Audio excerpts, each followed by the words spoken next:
Welcome, everyone, to the Passive Income Show. We are totally excited tonight to feature Jake Bartlett.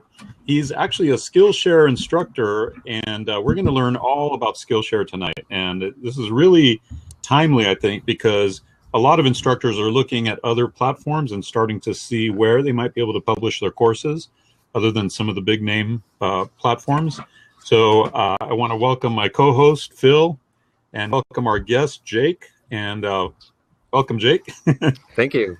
And Phil is going to be doing the bulk of the questions, but I'm going to throw in some questions here and there as we go, because I actually started, I tried getting my courses on Skillshare, and this was about 2 years ago, and they had certain guidelines and restrictions, and for some reason it just didn't seem like either they took my courses or what, so I didn't really pursue it much. So this will be really interesting for me to just learn really from an insider's perspective, you know, how Skillshare works. So welcome aboard. Awesome. Thank you. Yeah, Thank you. super excited about this. And just a reminder for everyone watching, you can ask us questions in the comments to the right. And if you do a /Q, we'll get it. It will be posted as a question, and we can pop that up for everyone to see. That is super helpful. Give us some props if you're liking what we're talking about, especially for Jake for being here, taking the time to be here. And yeah, you can follow us on Twitter or on Blab by clicking on our names and icons and following us. So let's get right into the interview. And first, Jake, can you tell us a little bit just about yourself? What's your background? And for people that don't know, you're a motion graphics designer, and that's what you teach online classes about. And how did you get into that? Sure. Yeah, I was very fortunate to have a brother who was 8 years older than me. So one summer he came home from college and he introduced me to Premiere Pro and After Effects. And he showed me how to put lightsabers on videos. And that introduced me to the whole world of visual effects and videocopilot.net pretty much. And that got me into a little bit of animation, mostly just doing tutorials to make very specific effects. But it put me ahead in high school of a lot of my peers because I went in knowing about software that they weren't even teaching. Like, they were learning Photoshop and Illustrator by the time I was already getting pretty good at After Effects. So I went into college not exactly knowing what I wanted to do. By my junior year, I figured I wanted to be either an editor or a motion graphics artist. And so I went to a 1-semester film program out here in LA, and I got to see what the whole production movie process was. I got to intern at Sony Pictures Imageworks, which is their 3D company, and see how that whole workflow worked. And I quickly realized that I could be a type of creative that I enjoyed more as a motion graphics artist. I don't want to discount editing. I've done plenty of it. I know that's a very creative field, but I felt like graphic design was my minor, and I felt like motion graphics is graphic design, but then getting to make it move. And I really enjoyed that. So that's what I pursued. And after I graduated in 2010 and got a job on my way moving out here, a friend of mine just said, "Hey, I'm working at a place. They need a motion graphics guy. Send me a reel." I sent it. And then I had a job for almost 5 years at that same production company doing After Effects work and a little bit of editing.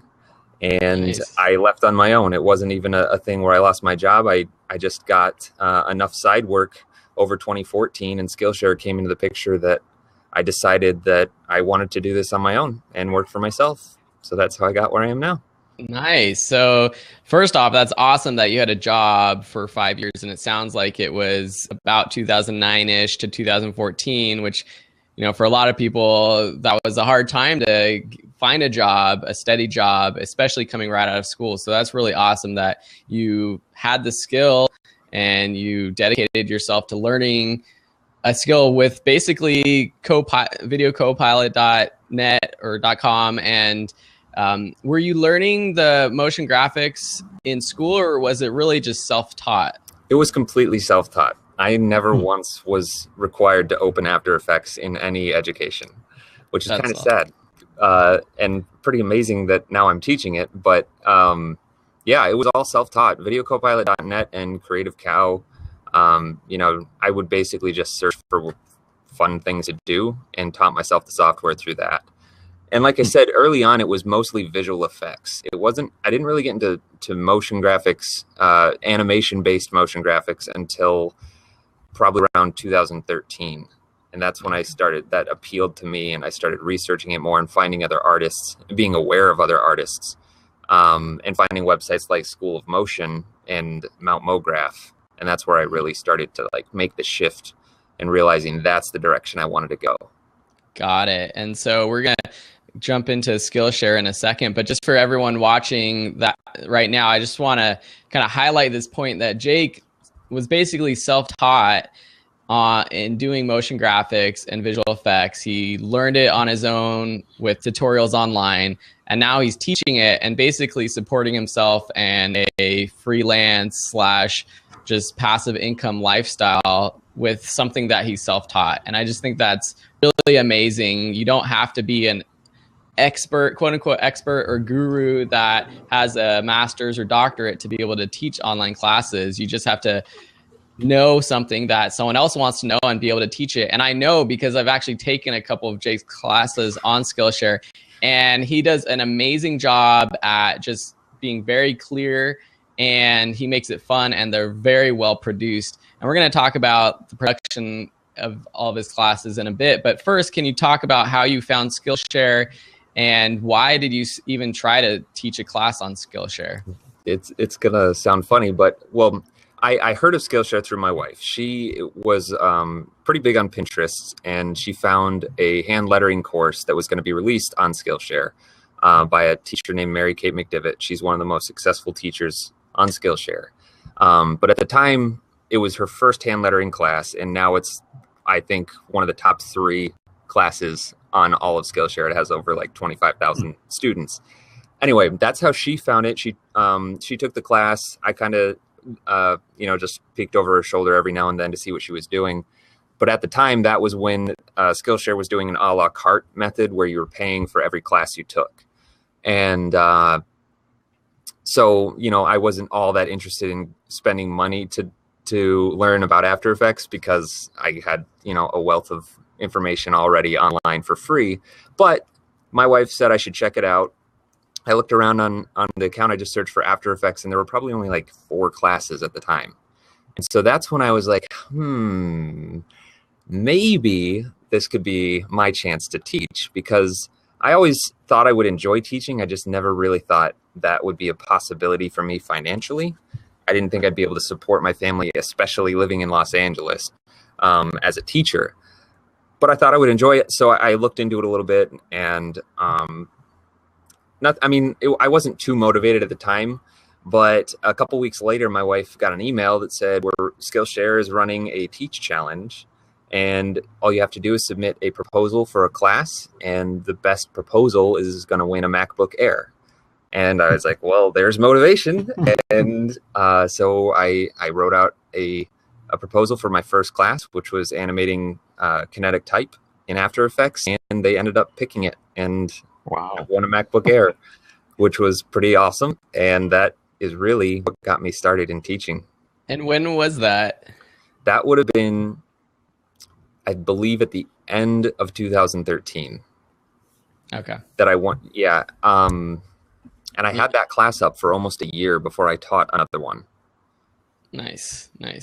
Okay, so that's when you started, and talk to us about how that transitioned into now you are making a decent income every month on Skillshare. Did you, after you created that first class, did you automatically see students enroll in it, or did you do any promotion on your own, or did you just kind of put the course up on Skillshare and let it go?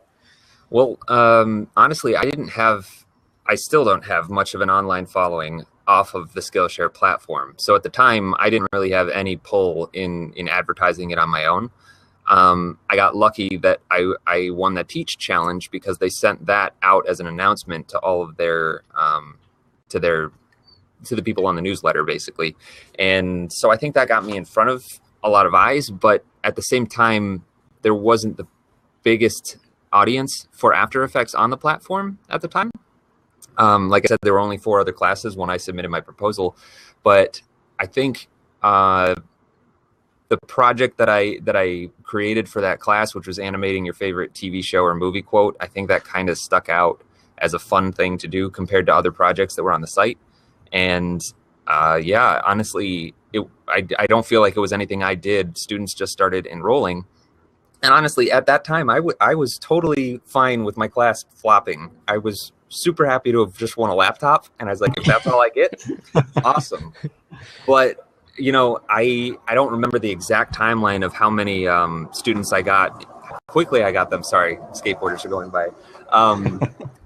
Darn skaters. Yeah, but I remember the first month. I believe I had $1,200 from that class, and Wow. so that was mind blowing to me. I didn't expect that at all.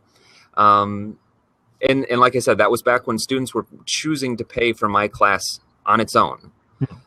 Now it's switched over to a membership model where you just pay for the entire site. But at that time, students were willing to pay, I believe it was $18 to take my class.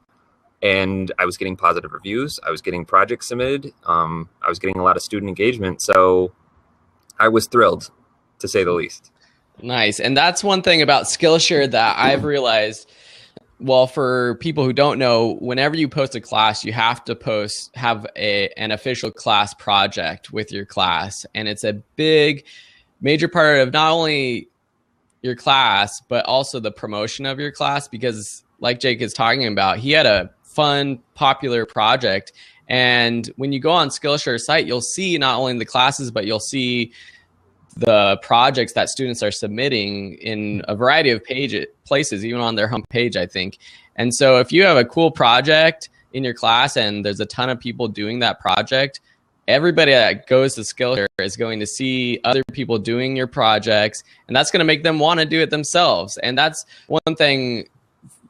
Dave and I are on Udemy, and while we love Udemy, I would love to see more of a project-based option for Udemy classes, because we don't get, you have to kind of finagle it, like do it yourself. And there's no real projects in Udemy right now. So yeah, that's one thing to know about Skillshare. And so you taught this class, and now can you kind of talk to us about what kind of income you're making? You don't have to be specific if you don't want to, but how has Skillshare changed your life? Were you working still at your other job while you created your first class? Yeah, I was. And at that time, I wasn't even really freelancing that much. I did some, a little bit of things here and there for friends, but in terms of my career, I was still working my day job. And so the Skillshare class came, and that's the other thing about making Skillshare classes. You make it, and then all you have to do is basically babysit your students, check in on them, making sure that if they have questions, the questions get answered, and give project feedback. But most of the work is done up front.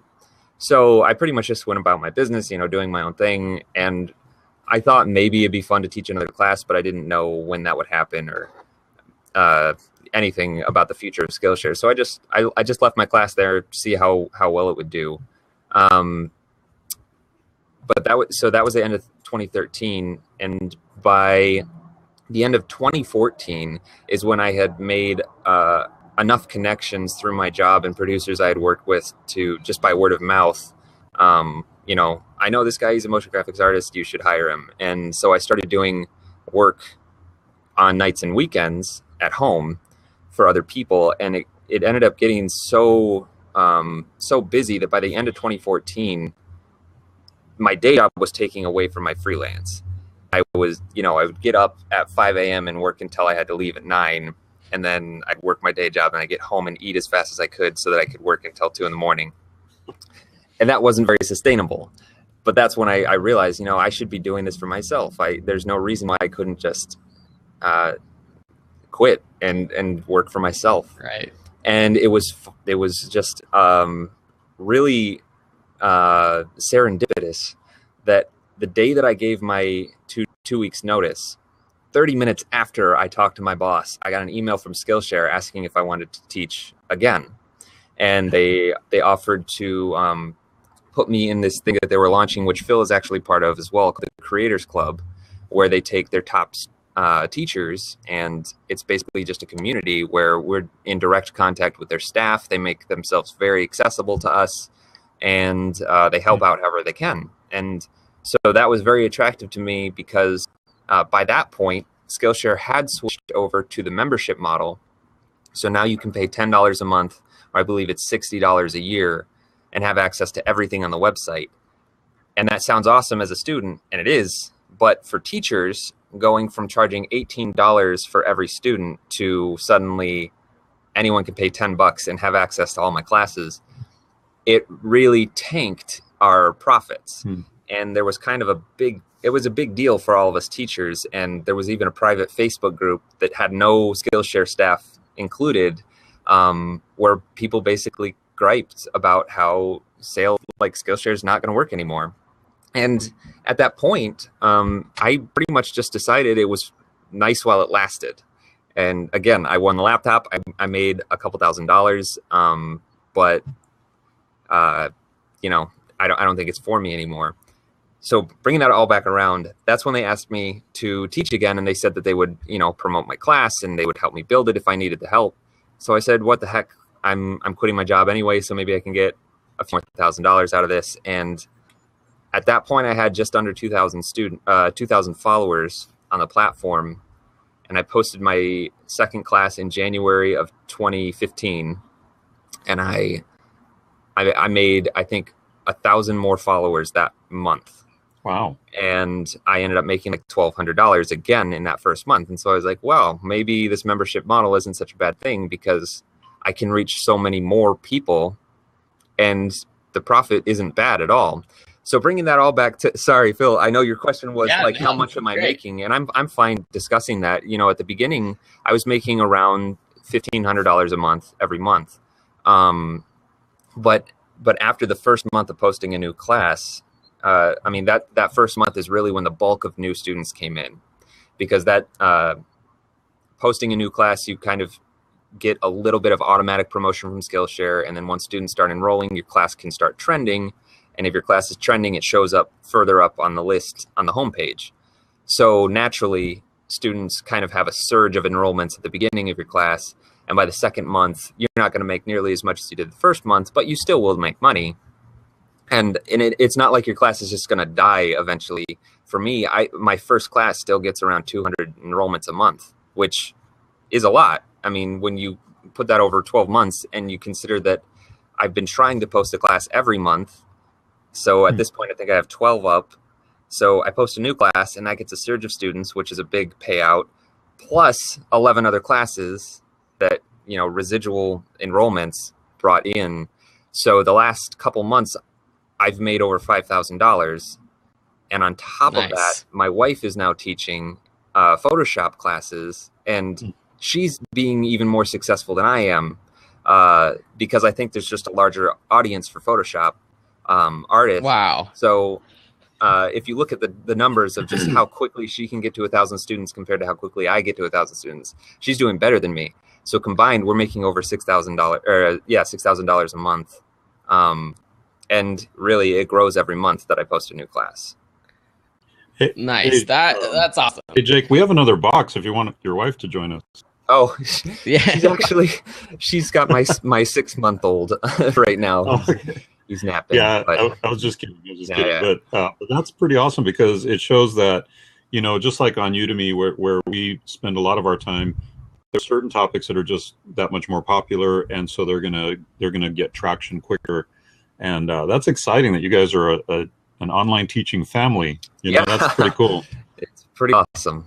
Yeah. That's amazing. You have a 6-year-old, because that just makes me feel like if I was in your shoes, I'd be so stressed about quitting my job, because I'm sure at that time you probably knew that you had a baby on the way.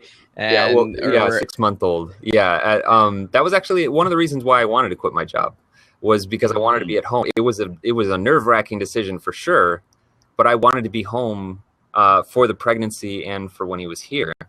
And fortunately, work has not slowed down and Skillshare has just grown. So it's worked out, but it was a big leap for sure. That's amazing. And so for people who are listening, I think that's one of the reasons I love Skillshare a lot. If you are a new instructor, whenever you post a course, all of your previous students are notified automatically. So on Udemy, we can send out a promotional announcement, but on Skillshare, it just automatically sends to all of your previous students, hey, Jake's created another course. And like Jake says, if you have 12 courses and you publish another one, a lot of those students are going to want to enroll in your new course. The other thing is that on the homepage and on all the category pages on Skillshare, there's trending sections for the top courses. And so there is I would say, a more organic way of getting higher in the search and being able to be viewed easier than on Udemy, because the search algorithm for Udemy has always been a little bit wonky. They handpick the courses that are on the homepage. And so you could really, if you do have an audience and you can kind of just push your courses in front of a couple hundred people when you launch it, it does get into that trending section fairly easily, especially right now. I mean, Skillshare has been around for a little while. I mean, a few years now, but I'd still say it's kind of new in terms of there's not that many instructors, there's not that many courses. I think it's kind of exploding now and over the past few months, but it's still a really great time to get on.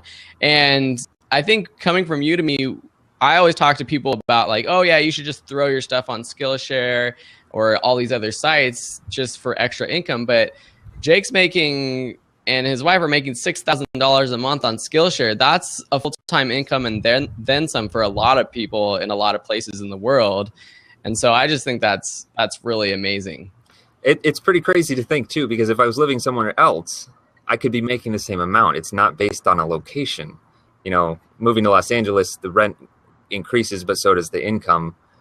But I could be living back in Michigan where I grew up and be still making that $6,000 a month. So yeah, or in some other country or wherever. Exactly. And yeah, that's an interesting concept. And I'm wondering, because now you've taught these classes, you're making a lot of money with your classes on Skillshare, and it sounds like you're still doing freelance. Do you ever wonder to yourself, like, why don't I just teach online classes? Or how do you balance freelance work with just teaching? Oh, it's the biggest struggle, for sure, because I love teaching. I love making classes because it's fun. It's just, I basically find something that I enjoy and figure out how to teach it and make a fun project with it. So it's almost not work.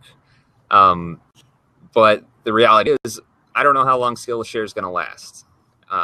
So I have to balance it. That forces me to balance my freelance work with Skillshare. And there have been times where I have gotten so busy with freelance that I missed a month on Skillshare, and that hurt because I knew that probably took close to $2,000 away from my payout.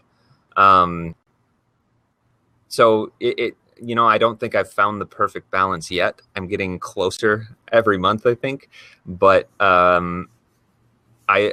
turn down way more freelance now than I did. When I first started in 2015, January of last year, I said yes to everything because I didn't know that Skillshare was going to be as big of a deal as it is. And I didn't know how much work was going to come in. And there was in February, a week where nothing was happening. And one person randomly found me on Vimeo, and he ended up turning into like my third biggest client the entire year. So it's weird because I didn't really research you know, strategies for freelancing or how to deal with clients. I dealt with enough clients through my other job and over that 2014 year to kind of be able to pick and choose, be able to spot the clients that I wouldn't enjoy working for. Doesn't mean that I didn't take the work. That first year, I said yes to so much that I could have just been making Skillshare classes instead of taking, you know, a $500 logo animation for a YouTube show or something like that. Yeah. So that first year was definitely a learning process of like, is this going to be worth my time? You know, I kind of look at it now as, is it going to pay me enough to be worth it? Or is it going to be fun enough for me to want to do it? Because if it's something that I really enjoy, I mean, I'm a motion graphics artist first and a Skillshare teacher second. So obviously I want to be doing motion graphics and becoming a better artist. So if I can find a job that I'm going to enjoy, I'd take a price cut if they, if it was something that I really wanted to do, or for a client that I really wanted to work for. I'd be able to justify doing that now that I have Skillshare's classes backlogged, basically making me money. Yeah, and I think that's what's amazing is it gives you that freedom to kind of pick and choose what projects you want to take and all of that flexibility. So what, in terms of your classes, are you doing any other promotion outside of Skillshare to drive people to your courses, or is it just really within Skillshare? Like I said, I don't really have a following offline, off of Skillshare. So the majority of it is still on the platform. But I mean, every class I post on my Instagram and my Twitter and my Dribbble account. I always post there. I think I have like 500 people following me on Dribbble at this point, and maybe 700 on Instagram. But I think the majority of people who are finding me are, or at least enrolling in my classes, are already following me on Skillshare. But it seems like every class that I post, I get close to maybe 800 new followers. So at this point, I've almost got 19,000 followers on Skillshare. And so I guess, those are students that are getting notified every time I post a class. So a lot of those are just previous students, the new enrollments. But then there are people who are, I see in my reviews that say that this is the first class I ever took, and it's like the 10th one I made. And then they're discovering all my other classes. So yeah, I'd say that most of the promotion is coming straight on the Skillshare platform. Yeah.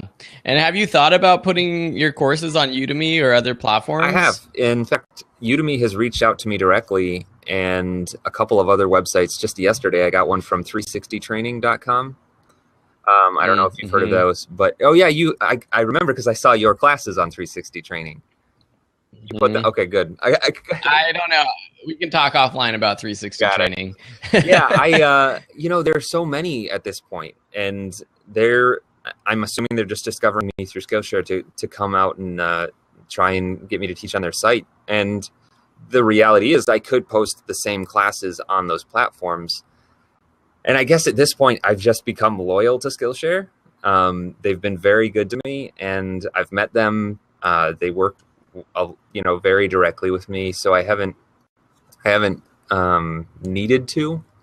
And maybe it's foolish of me. I could put those classes up on Udemy and see how much I can make on there. But I guess just from a personal standpoint, I would feel awful if I put the same content on Udemy and somebody was paid even $20 for one of my classes when they could pay $10 on Skillshare and have access to all of them.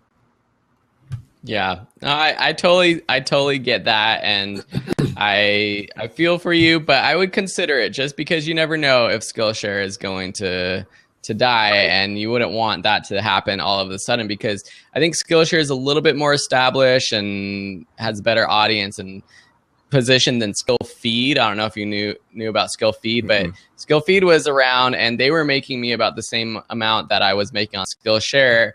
And one month I was making $1,000, and the next month they were shut down. Wow. And it was a big cut to the income that I was making at that point.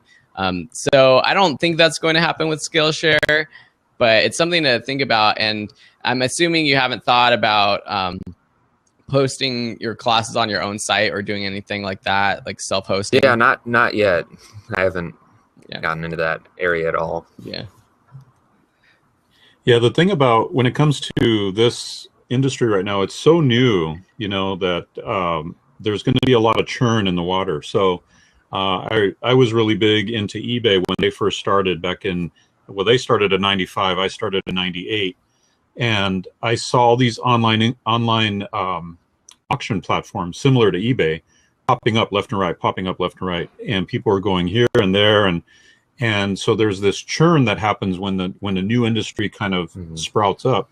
And so you have to kind of be careful which platforms you decide to put your courses on, because you just never know. But also the other side of it is you don't want to be wasting time. Yeah.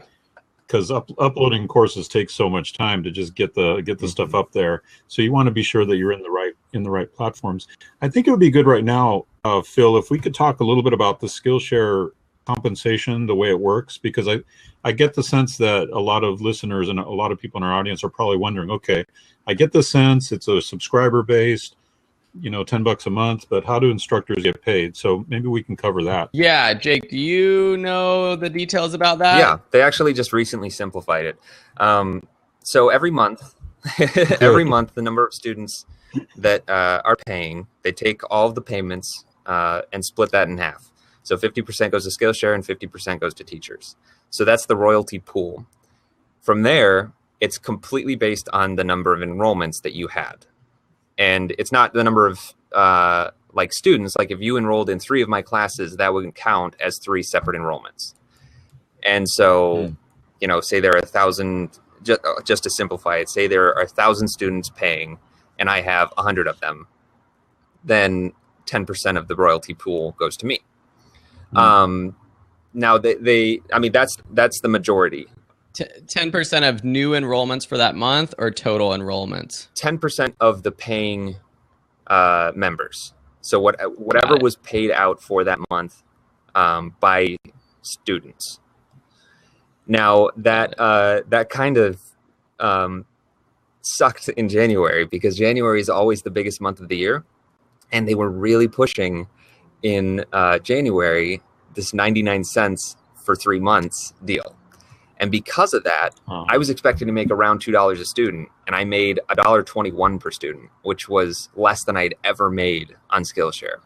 The next month, it jumped back up.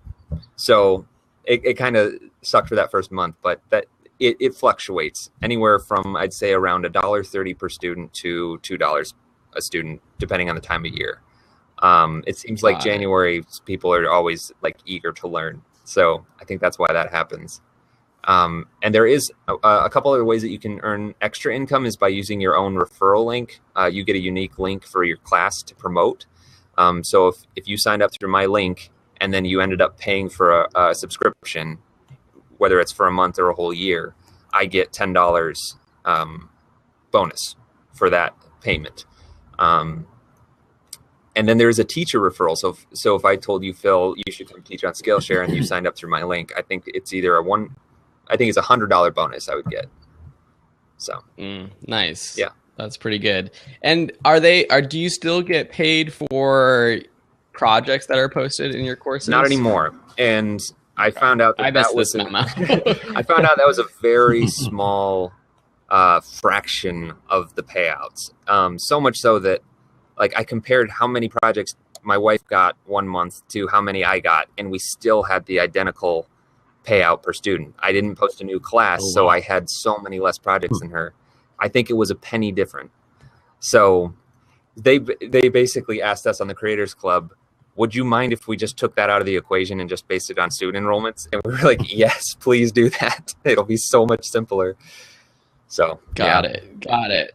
That's okay. So that makes sense to me now. I totally missed the memo on that. And this is bad because Skillshare has been really good to me, and I don't pay enough attention to it because it is making me a decent amount every month too. And I should be paying more attention because right now I've been making my courses for Udemy and then just posting them on Skillshare. There's been a couple that I've made specifically for Skillshare that did really well.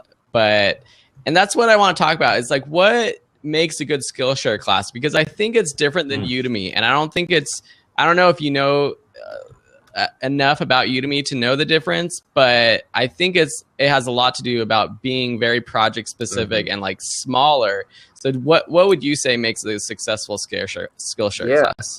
That's evolved over time for sure. My first class was almost 2 hours long. It had a pretty big project.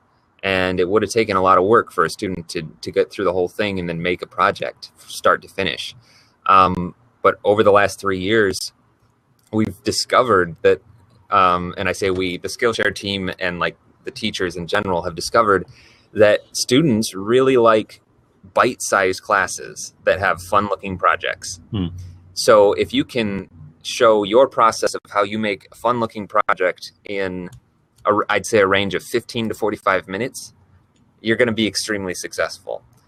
That's not to say that you can't have a longer class. The last class that I did, well, not the last one, but I did I'm doing a 3-part series on character animation right now. The first one was, I think, close to 2 hours. And it's been successful. It's not that students don't want a wealth of knowledge. It's just that a 30-minute class that has a project you can create in that time span of just following along with the video, students are really attracted to that. And you can get a lot of enrollments really quickly and a lot of projects submitted really quickly that way. And like we were talking before, seeing projects come in, students see, oh, I could do something that looks like this. It's not like, here's proof that what that teacher's saying you can do actually can be done. And every week, Skillshare sends out a trending email where they say, here are new classes this week, here are trending classes this week, and here are trending projects. So even student projects can help promote your class because they'll show up in that email as well. I think that's the biggest thing or my biggest advice for making a successful Skillshare class is keeping it short and fun. Got it. So that's like so cool because it's so different than what Udemy is right now and has been. I think Udemy has been, you create the longest, most complete course, and that's going to be what is most successful in the long run. And that's what has been most successful for me. And I've created shorter courses for Udemy, and they do well when I launch them and promote them. But then after a year or 3 months or 2 months, they don't make as much money. But when I create big masterclass style courses, they do really well. But on Skillshare, it's the complete opposite. It's like 15 to 45-minute classes, you said, a fun, short project. And really, I feel like instead of thinking about what topic can I teach on Skillshare, it's more like what project can I teach on Skillshare, and then creating a class around that mini project. So if people are like, because a lot of people are coming without, they're not necessarily creative. They're not teaching creative, like artistic classes on Udemy, or people listening right now, I don't think most are teaching Photoshop or design or those types of things. So they really have to kind of think, they do have to get creative. They have to think, how can I create a fun project teaching whatever it is, PowerPoint or business or social media or whatever it is. And I think that's what works well on Skillshare, and something visual is definitely beneficial because you see those projects and you see it looking cool and you want to do that. So if you are teaching a class on how to get do better on social media or whatever, you might want to think of a project like how to create a cool social media post or something like that, that you can visualize, rather than just like like a project being like, get 10 more followers on Instagram or whatever, or something simple like that. So that's interesting. As I'm thinking about that, I do a lot of internet marketing courses, e-commerce courses. Some of those would not really be project-based courses, right? But then there are other things I've taught, like how to create an email list in Aweber, or how to create 3D ebook cover designs that are perfect for that kind of model. So I think you guys, since you guys are both on Skillshare, do you guys know how you might create a project for something that's a little less project-y? I think that the best research you can do for that type of thing is just seeing what other teachers have done, and looking at what's most successful. I was talking, I got to visit the Skillshare headquarters in New York a couple weeks ago, and was talking with the community team about that, and saying that I thought Skillshare kind of lent itself more to the creative, arty crowd. But they said that's really not the case, that there have been plenty of people who do business classes or, SEO for your website, something like that. Personally, I don't know what those projects are because I have never, that's not my field, so I haven't gone to see what those classes are. But, like Phil was saying with the social media posts, if you can say, do these things, that this is my process to promoting my Instagram, and you'll get 100 followers in a month or a week, then the project could just be like, follow my process and share your results. Right. Yeah, that makes sense. As I was thinking about it, as you were saying it, it made sense that what you do is you teach what you do, and you teach them how to do it, and that's a project. Exactly. It's kind of like Udemy. I mean, Udemy has exercises that they want you to do as an instructor to put into your course. So it's really just kind of like an exercise, right, Phil? Is that what it kind of seems like? It's really like an exercise, but on Skillshare, it's a big part. Like when you go on your course, when you're taking it as a student, there's like a project tab. And so that's where you post it, which is, I think Udemy's moving in that direction. They might have something like that in the future. And when you create a Skillshare class, it's like, here's your course title and description, and here's your course project. So it's very specific. But yeah, for people coming from Udemy, if you have specific exercises in your class, you can kind of take that and just create a Skillshare course out of it. And even if it's just part of your Udemy class, you could take part of your Udemy class and make it into a smaller Skillshare class, and it might do better than a longer course. Because there's so much strategy there. Imagine a master class, and then you just take the excerpts out and you turned it into 10 Skillshare projects or classes. Yeah, and that's something that I found that I did for one of my Udemy classes on wedding photography. I just split it up into multiple classes because I did want to have multiple projects like that. And I like what Jake said about just seeing what's out there. And that's something that I did because I was having relatively okay success on Skillshare, but I didn't have a class that was like getting a lot of students or getting a lot of projects posted. So I did look up, I think I looked up Jake's projects. Maybe it was after taking one of your classes. And then I looked at this other guy, Fraser Davidson. He has another motion graphics class.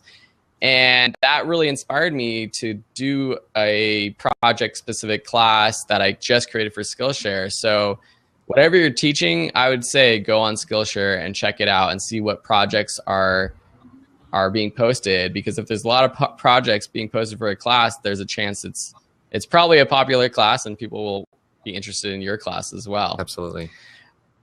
Yeah, Phil, I know you probably have a few other questions, but I wanted to ask right now, because this is good flow, is what kind of requirements do they have for instructors, or what kind of, do they just accept instructors as is, or do they kind of check you out, or what's the process of being an instructor on Skillshare? I mean, it used to be an application process. When I joined in, you couldn't, it wasn't open. You would have to apply and say what you wanted to teach, what your credentials were. At this point, anyone can teach.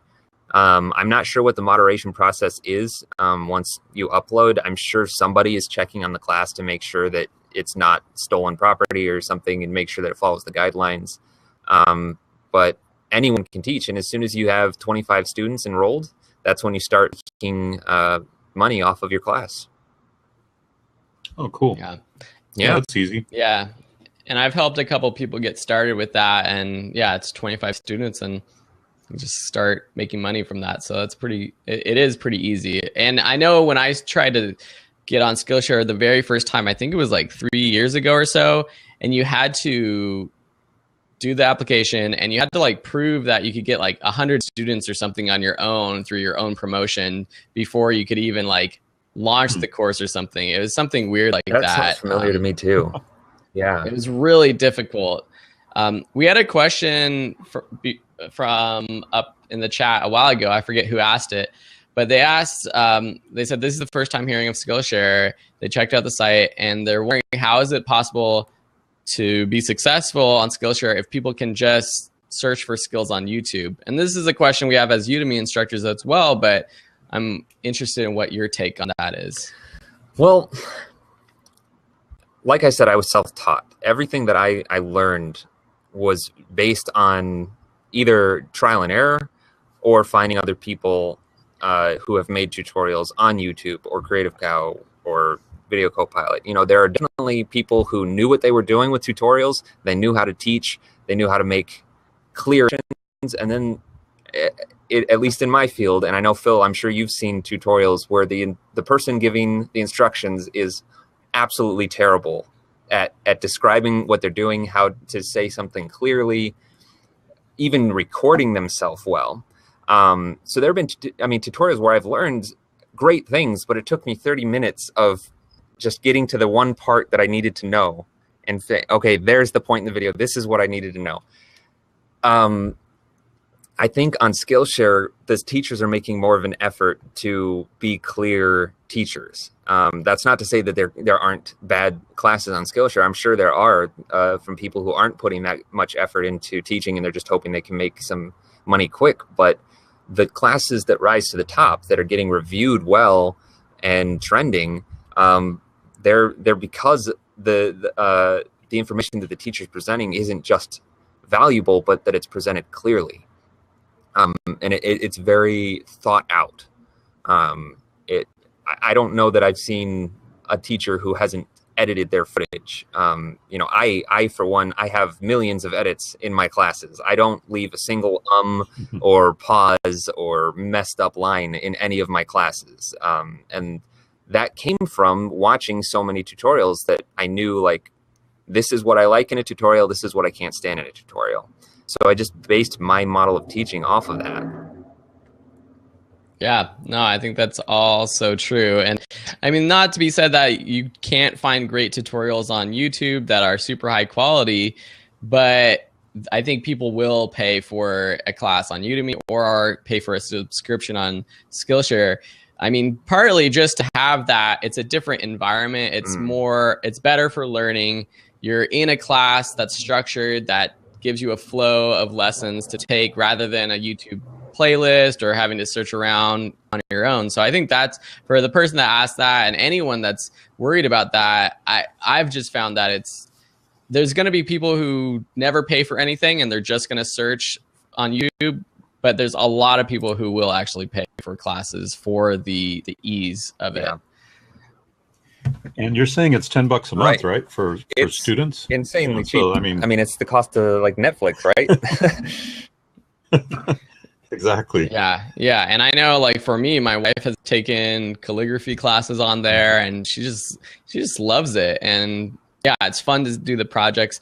What kind of, I mean, I see your blue snowball there and you got your computer, but what kind of equipment or recording setup do you have? The blue snowball is everything audio. I don't really have to even do any audio editing. If I do, it's usually just in the trailer of my class. I already had an iMac because I was doing work, on the side. So I needed a powerful machine. I maxed that out when I bought it. But I've made more than one of my classes on this laptop that I'm recording on right now. I use ScreenFlow, the software, to record my screen, and that's about it. Cool. And so you're not really doing any talking head or video? Not anymore. I early on, I thought that would be something that I would love to see in more tutorials, was being able to see the instructor and connecting with them on that level. So I did make an effort of recording myself. I have a DSLR. I already had one, so I just used that.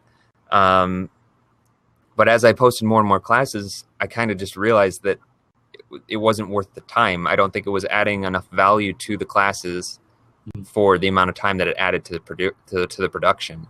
And they're there in my old classes. So if a student started at my beginning class of, not my first class, but my beginner's guide to animating custom GIFs, that's my most successful class. They're going to see me, and that's kind of a good introduction to me. And I think that's where a lot of people start. So I kind of just look at it as it's there, but not really necessary anymore.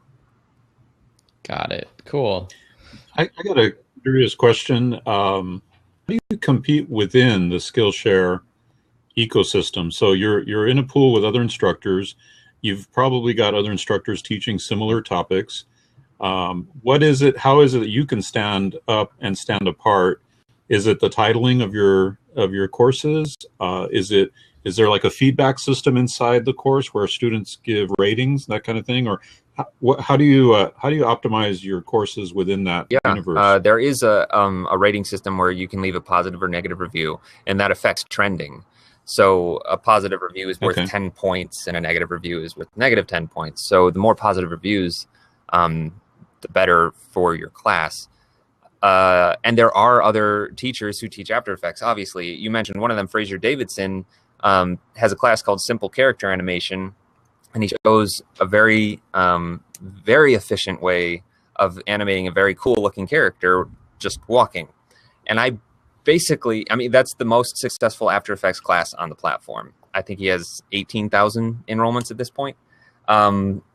So you know, after I had like 9 classes, I was like, I would really love to do a character animation class, but I can't teach the same class he taught, but I want to teach kind of the same thing. So what can I, so I, basically the defining factor difference between our classes is one, the class project.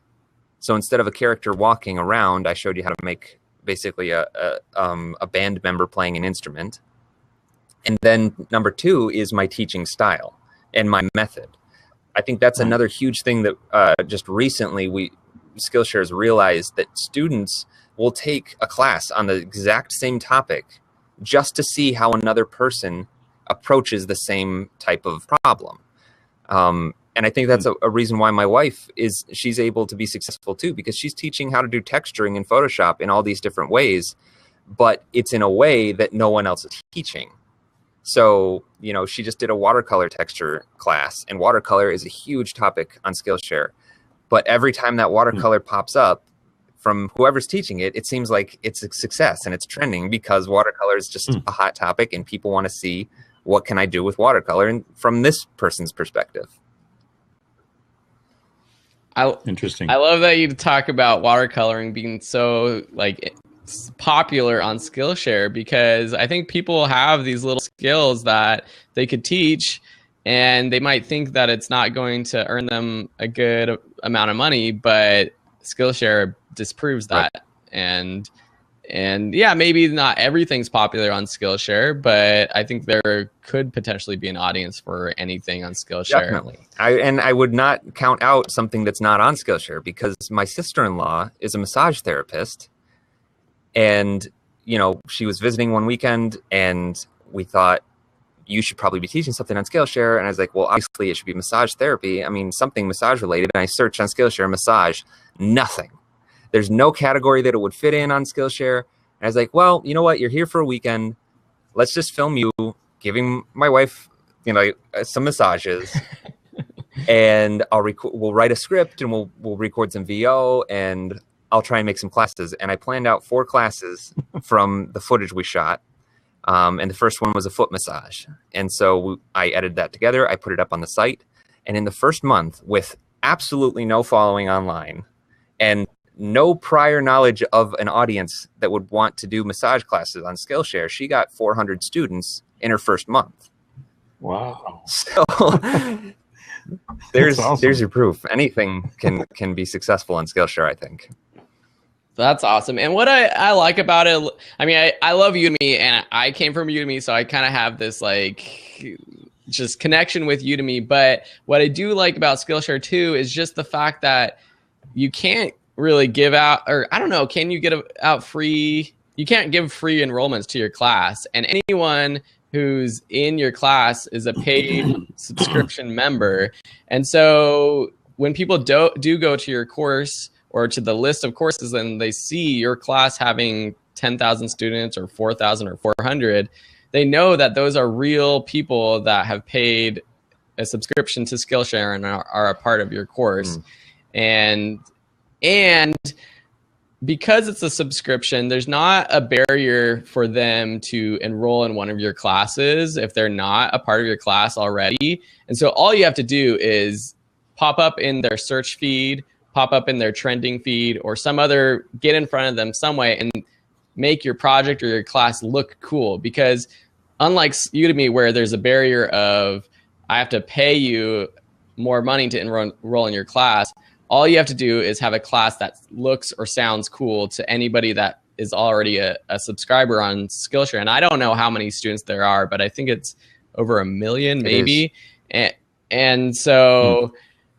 And that, if you can get people in your class, you're going to make money. So exactly, there's lots of reasons to be on Skillshare. And I think that's another reason. Sorry, I just one little tidbit. I think that's another reason why teaching regularly is such a kind of a way to put yourself on the fast track to becoming consistently successful on Skillshare, is because that is like, one person can discover me this month and then see I have 12 other classes and enroll in all of those at no extra cost. And that's more income for me. Yep. That's great. Do you know, Jake, how Skillshare does marketing of their site? How they drive new subscribers to their site? I don't. I've never really thought about how they advertise offline. I know they pay for ads on Facebook, but outside of that, no, I'm really not sure.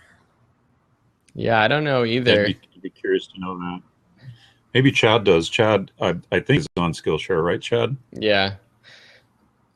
We had Better job on social media via Facebook with sample Facebook video ads. Okay. We had a Interesting question just about the being on camera aspect, because Udemy is pushing people to be on camera in their course, and almost to the extent that they won't approve your class if you're not. They'll really push it. And they're just asking if all screencast videos or courses are okay. And yes, that is true for Skillshare. It's okay to have all screencast videos. My wife is if anyone has any yeah if anyone has any more questions, we got a few more minutes, or if anyone wants to pop on and ask questions to Jake directly, we can open up our seat. Dave, I don't know if you have any other more questions. This has been a really great interview so far, and I think it's going to inspire a lot of people to try to be on Skillshare. I mean, $4,000 a month on Skillshare, I think that's incentive enough with 12 courses. Not that that's a little, but there's a lot of people listening who have a few courses or even more that could put them on Skillshare over the next few months. Right. So, Dave, you're going to get on Skillshare? Yeah, I think so. I mean, what is there to lose, right? Yeah, that's what I tell all my friends. I've tried to get so many people to teach. Yeah. And like I was telling Jake and Phil before we started the show, I tried to get on Skillshare because I heard people were doing well on it. But this was a couple years ago, and you know, their instructor inboarding process was kind of weird, and I don't remember exactly what happened, but I just remembered that either it was too difficult or they didn't want me or something. So now I'll be coming in with 41 courses and see how I can chop those up and make them, not necessarily chop them up, but, you know, make them more project-based. And that would be interesting to see how that works. Which brought up another question. How do you guys see your Skillshare income? Does it fluctuate a lot, or is it pretty steady, and is it different for different instructors? Jake answer that, and then I'll answer afterwards. Yeah, Okay. I mean, I can't speak for other instructors other than, you know, my wife, but I pretty much, like I mentioned before, that as a student's enrollment is basically worth anywhere between $1.40 and $2. That's typically the range that I see throughout the year. The amount of students that I get every month, you know, it's my goal to have 1,000 new enrollments from a new class in a single month. And then with all of the residual enrollments that I'm getting, I usually have over 2,000 in a month. Not every class is as big of a success. You know, I've had a class that was up for 6 months before it hit 1,000. So it's definitely something that fluctuates, but I can pretty much bank on a range, give or take $500, if I'm posting a new class every month. Okay. $500 additional, increasing by $500. Well, depending on how depending on how the new class performs, give or take 500. I can, you know, kind of estimate, but you know, every they pay on the 16th of the month, so every 16th I wake up and I'm like, oh boy, what did I make last month? That's one thing that I really wish I could do, is predict more, which I don't know if they would even be able to know, but you don't have any, tricky. You don't have any dashboard or anything to predict. Like Jake said, it's halfway through the month and you get an email saying Skillshare has sent you X amount of money on PayPal. Yeah. For me, in terms of overall dollars, I must have been on it in 2014 because I have my income statements up, and at the start of 2015 I was making around $400 a month, and then it jumped up to about 1,000 in April, and that's after I posted some of my bigger photography courses, which I think are popular on Skillshare as well. And then it's just slowly increased. At the end of 2015, it was around 2,000. I had my first $3,000 month in December of 2015.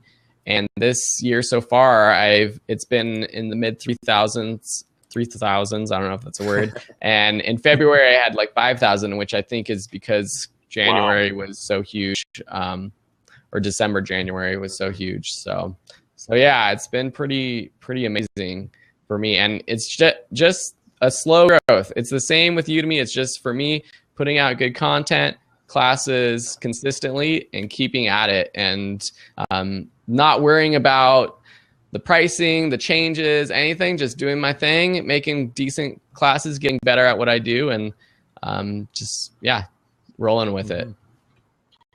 You guys keep bringing up questions in my mind, so I got to ask this question.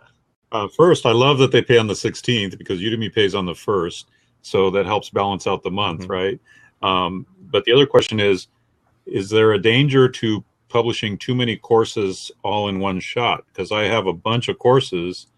Would it be better for me to publish maybe 2 a month steadily, or blast 5 or 10 up right away? Or what do you guys think would be a good strategy there? My opinion is that you stagger them, just because I think there is such a thing as enrollment fatigue for a student. There's a teacher that was actually just featured in a blog post on Skillshare that she posts 1 new class a week, and it's on Illustrator or Photoshop. And I think her top class has 800 students in it, something like that. Most of her classes have only around 100, but because she's posting a new class every single week and people are enrolling at least 100 people into each class, that's 400, 500 students every month, and that's working for her. She's doing very bite-sized classes, so I think that's more feasible. For something that, like my field, I think I put a little bit more. I think it takes longer, basically, to explain my process. So that's why my goal is once a month. If I could do 2 a month, I probably would, but I don't think I'd ever go past 2 a month. Okay, that's good. Yeah, advice. I think I would totally agree, because also you're going to post a class, you're going to get some boost of students who are on there, and then every time you post a new class, like we said, your previous students get that email. So if you post all 5 courses or whatever in once, no, you're going to have 0 students to get the promo message for the new classes. Right. So I think staggering it is a good idea.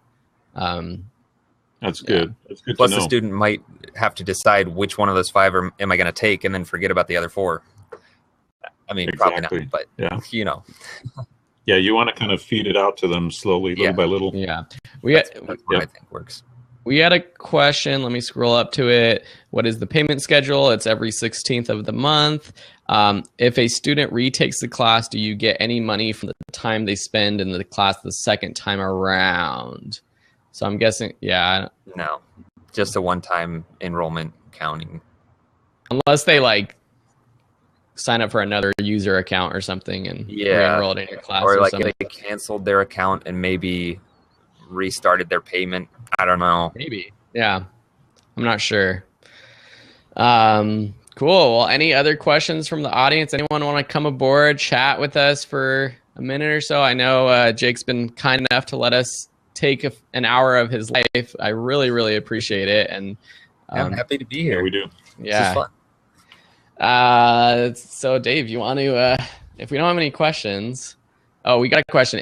This has been is it better is it more beneficial to do a longer class or maybe a few micro classes? We kind of talked about that, but Jake, do you have a quick opinion? I absolutely say chop it up, because if you can teach a large subject in 3 separate classes, then that's 3 times the number of enrollments potentially. And that's more beneficial for you, and it's more attractive to students to take a shorter class. At least that's what's been the case recently. Yeah. So one last question. What would you say overall, just one inspiring message for someone who's new to teaching online, who's maybe on Udemy, who's maybe not, who's never thought about teaching a class on Skillshare? What would you tell them to just inspire them that they can do it with whatever skills they have? Well, I mean, take my sister-in-law's story, for example. She had a subject, massage therapy, that wasn't even existent on Skillshare's platform. And, she had the benefit of having a brother-in-law who knew what he was doing in how to produce a class, but students just want to see your process. And if you don't want to be on camera, you can make slides on PowerPoint or Keynote or whatever, and just talk to the students as if you were teaching somebody who's in the room with you, and just explain your process clearly and concisely. And I think people would be interested. I mean, I don't know the limits to what topics are going to be successful, but I don't think I've seen a single topic that hasn't proved to be at least have the potential to be successful on Skillshare. Great. Well, thanks so much for being here, Jake. Everyone can visit us at our Facebook page, which I'm going to post. We got one more question. Let's answer it because we got it. Who is seen as selling the course, Skillshare or the teacher? I asked because I'm in the UK, and I believe if it's the teacher, that would introduce needing to charge VAT taxes for people who purchase in EU. That's a good question. Yeah, they might handle that, but at least for now, us instructors, we don't deal with that. So I'm not. They just pay directly through PayPal to us. Yeah. Cool. Well, Dave, you want to close it out for everyone? Yeah, I do. Chad said we need some intro and outro music, so nice. Make it easy. I mean, it's on Pandora. What can I do? It's a good thing it didn't pick some kind of crude hip hop song or something, right? Perfect. Love it. All right. Well, thank you everybody for joining us. It's been awesome. Thank you so much, Jim, for joining us here tonight. Wow, what an eye-opening way to learn more about Skillshare. Check out that cool professional fade I'm doing on the music. Anyway, thank you so much for joining us. And this is another one of those shows that I'm going to go back to the recording and listen to more carefully. And you got me hooked on the idea, so you're going to see me on Skillshare along with you guys. All right. And I think it's a great opportunity and a great option for a lot of Udemy instructors. So thank you very much. Thanks for having me, guys. And thank you all. Have a good night, and we'll see you next week on the Passive Income Show. Bye, guys. Bye. Bye-bye.